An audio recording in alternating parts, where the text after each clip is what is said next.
저번 달에는 켜진 거죠? 네. 저번 달에는 비대면 이사회를 함에 따라 이렇게 좀 못 모셨고 어제는 이제 대면 이사회를 진행을 했습니다. 그리고 이따가 이제 제도개혁 토론회 때문에 오늘 낮에 모시고 또 저녁에 다시 곳에 그러니까 비민주적인 요소가 있다면 제도적 정비를 통해서 아감히 철폐하고 고쳐나가는 개혁하는 집행부가 되겠다고 말씀드린 바 있습니다. 이제 저희 31대 집행부는 치과계 제도개혁을 위한 대장정을 시작하고자 합니다. 그 첫 번째로 오늘 저녁에는 대의원제도 개선이라는 주제로 첫 토론회를 개최할 예정입니다. 이번 토론회의 핵심은 3만 치과의사들 회원들의 운명을 가름할 치과계 최고 의결기구인 대의원총회의 의사결정 과정에 있어서 젊은 치과의사 및 여성 치과의사 등 치과계의 다양한 목소리를 수렴할 통로를 확대하는 것과 더불어 대의원총회의 의사결정 구조에 대한 개선 방안을 집중 논의하자는 것입니다. 이후에도 대의원제도 개선뿐만 아니라 선거제도, 협회비 납부 등 치과계의 여러 가지 문제들에 대한 합리적인 개혁안을 치과계의 여러분들을 모시고 함께 고민해 나갈 계획입니다. 과거의 오래된 관행을 바꾸는 것이 쉽지는 않지만 시대적 정신에 맞추어 그 길을 가야만 하는 것이 회원들이 저희 집행부에 부여한 책무인 만큼 치과의사 회원들이 기대에 부응할 수 있는 합리적인 개선 방안을 마련할 수 있도록 흔들림 없이 힘차게 정진해 나갈 것입니다.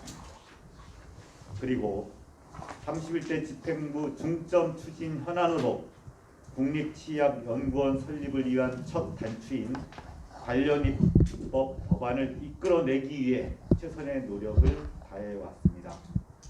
그 결과 지난 9월 국회 과학기술정보방송통신위원회 소속인 양정숙 의원이 첫 발의를 한 데 이어 보건복지위원회 소속 전복민 의원과 김상희 국회 부의장까지 총 3분이 관련 법안을 잇따라 대표 발의하셨고 앞으로도 몇 분의 국회의원이 관련 법안을 추가 발의하실 것으로 알고 있습니다. 현재 국립치의학연구원 설립 필요성에 대해 국회에서 많은 공감대가 형성되고 있는 만큼 시협은 앞으로 과학기술정보방송통신위원회 위원 등 여러 국회의 의원실을 부지런히 방문해 진정성 있게 호소해 나갈 것이며 저희 31대 집행부 임기 내에 국립치의학연구원 설립 법안이 반드시 통과될 수 있도록 발로 뛰며 총력을 기울여 나가겠습니다. 최근 정치권과 정부 당국에서 의료인을 통제하고 압박하는 여러 법안과 정책들을 쏟아내고 있습니다. 협회에서는 이에 대하여 적극적으로 반대 의견 제시 및 타의료단체와 연대하여 공동 대응 등 적극 대처하고 있습니다. 존경하는 회원 여러분, 올해 코로나19로 인해 환자 수와 진료비 수입도 감소하는 등 경영상으로 힘든 나날을 보내고 계실 줄로 압니다. 조금만 더 힘내주시길 부탁드리겠습니다. 감사합니다.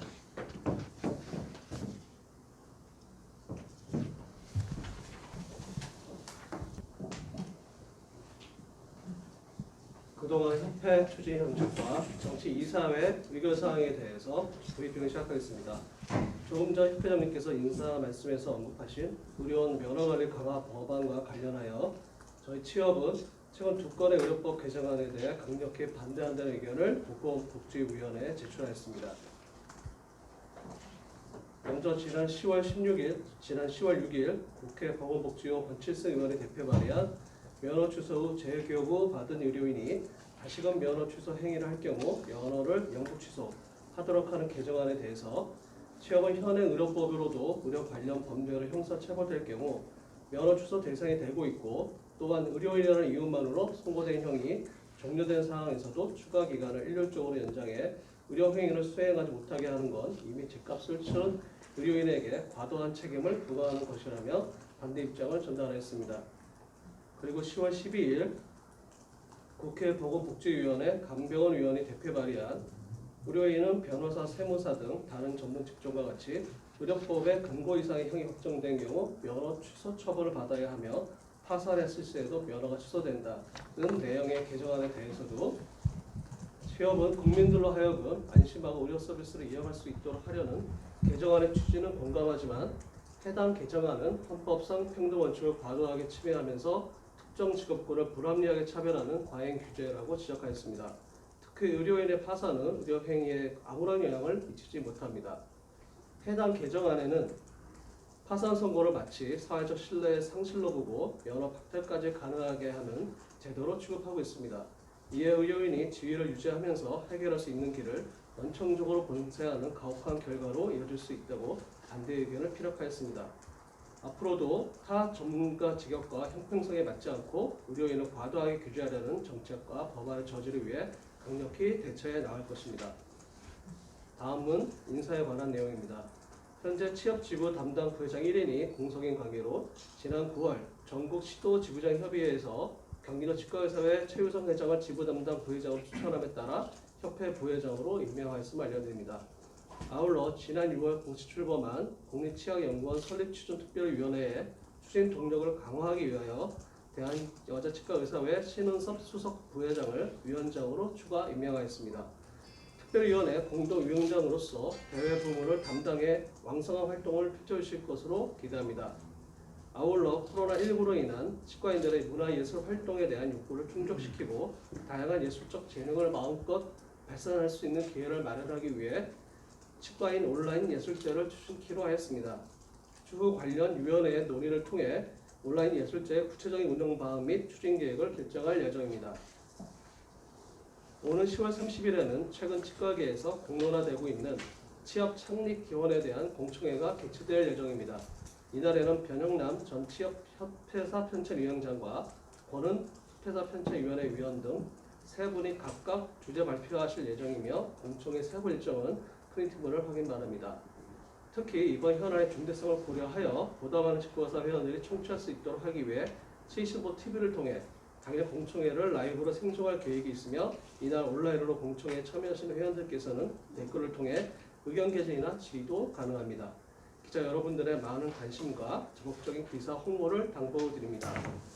그리고 많은 분들께서 궁금해하실 11월 통합치의학과 치과의사회 전문의 자격시험에 대해 간략히 말씀드리겠습니다.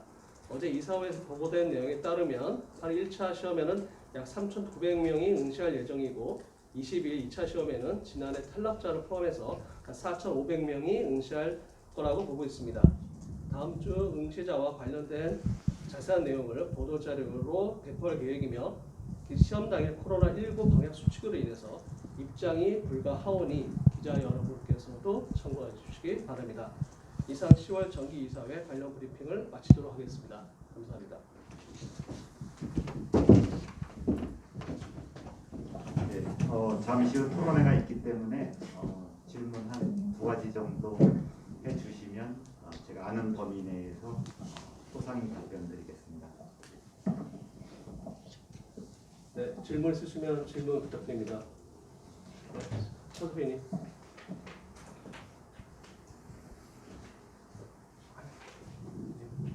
마스크 쓰고 하셔도 돼요. 네. 덴탈 포커스의 세양물입니다.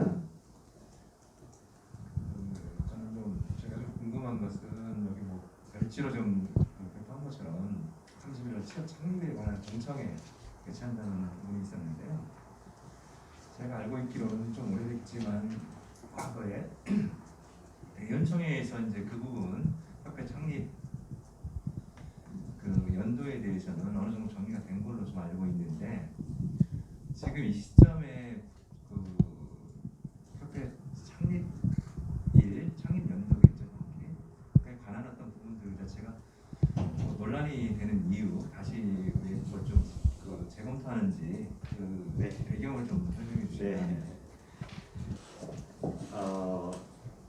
잘 아시다시피 1981년 경주 대연총회입니다. 39년이 흘렀습니다. 이제 지금 다른 의견을 제시하시는 분들의 이야기에 의하면 그때는 치과 의사가 굉장히 좀 소수였고 또 이 서울대 그 다음에 또 한 몇 개 대학 위주의 선생님들이 이제 소수 좀 배출된 상태에서 지금은 이제 전국의 11개 대학 출신 치과 선생님들이 회원들이 이제 그 배출이 되었고 그래서 이제 39년 전에 치열한 토론이 없이 결정이 되었던 취업 기원에 대한 역사는 이제 다시 한번 내년 그러니까 현재 그 81년 대연총회 결정대로라면 내년 10월 2일을 전후해서 우리가 100주년 행사를 의미 있게 준비를 하여야 되는데 그 100주년 행사를 앞두고 치과계 일각에서 거기에 대한 100주년이 맞는지 아니면 또 새로 정리를 해야 되는지 거기에 대해서 요소에서 강하게 그 의견들이 있어 왔습니다. 그래서 사실 100주년 논란은 이번이 처음이 아니고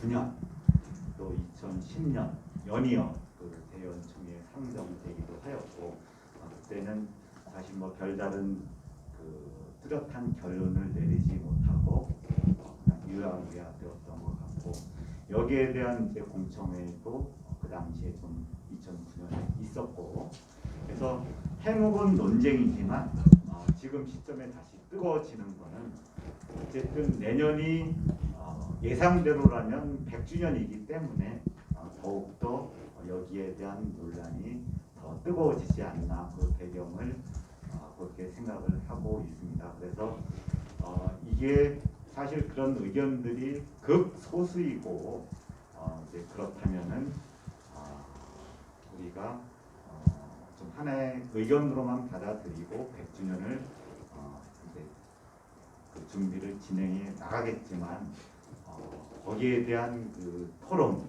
또 그 재검토 또 그런 논란 이런 게 이제 가속화됨에 따라서 이거를 방치할 경우에 오히려 이게 치과계 분열을 가져올 수 있다는 판단하에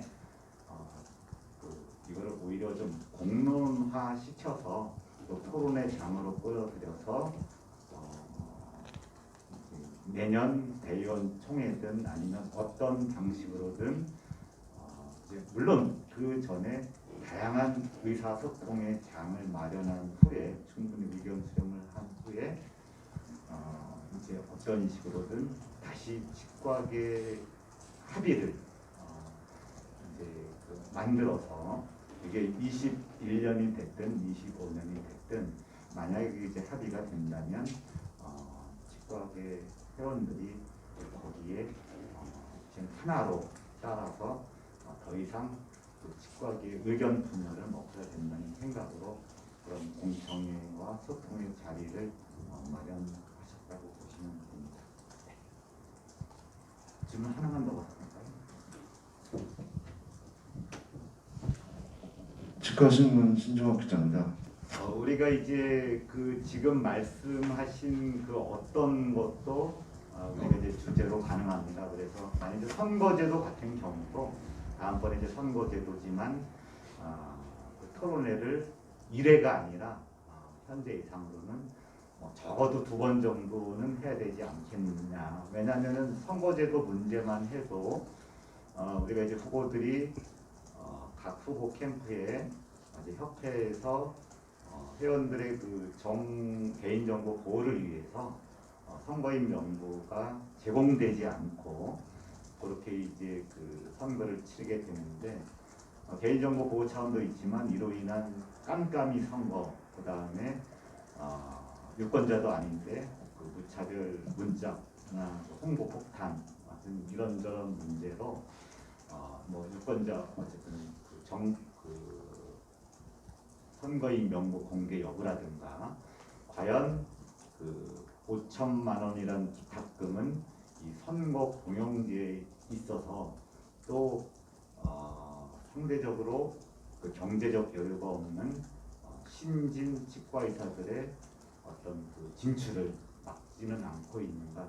물론 이제 이번에 보니까 기탁금 5천만 원에서 4천만 원 이상을 썼더라고요. 그래서 그게 뭐 과도하다고 생각되진 않지만 어쨌든 뭐 그런 문제도 좀 다뤄볼 수 있고, 그 다음에 우리가 그 바이스 제도는 과연 우리 치과계에만 세 분의 바이스를 모시고 하는데 과연 이게 합리적인가요? 역시 이것도 자유로운 진출의 장애가 될 수도 있다는 점, 또 동창회 선거를 야기한다는 점, 물론 장점도 있습니다. 좀 준비된 분들이 엄선해서 그 출마를 하기 때문에 무분별한 후보의 난입을 막는다는 게 장점도 있고, 또 결선 투표는 과연 옳은 것인가 장단점이 있습니다. 뭐 그런 문제 등등 어쨌든 선거제도만 해도 여러 가지를 다룰 텐데 지금 질문하신 그 협회비 부분만 해도 예를 들면은 그 봉지기 같은 경우에 많이 이동을 하고 그러는데 또 한 곳에 개원하신 분처럼 정말 10년, 20년 웬만한 일이 없으면 좀 오래 털을 닦아서 하시는 분들이 아닌데 봉지기는 여차하면 뭐 6개월 년이 멀다고 이동하는데 협회비를 내고 싶은데 그분들도 분의 지불을 거쳐서 내야 되는, 그래서 뭐 그런 문제 등등 포함해서 우리 좀 그 다음에 또 그 분해 이동간이라든가 지구 이동간의 그 입회비가 또 각각 또 틀리기도 하고, 또 한 군데 폐업해서 다른 곳으로 가면 새로 입회비를 다 새로 내야 되고 그런 문제라든가, 그래서 우리가 가능한 모든 문제를 다룰 수 있는 한 좀 다뤄보려고 합니다. 네, 좀 이어서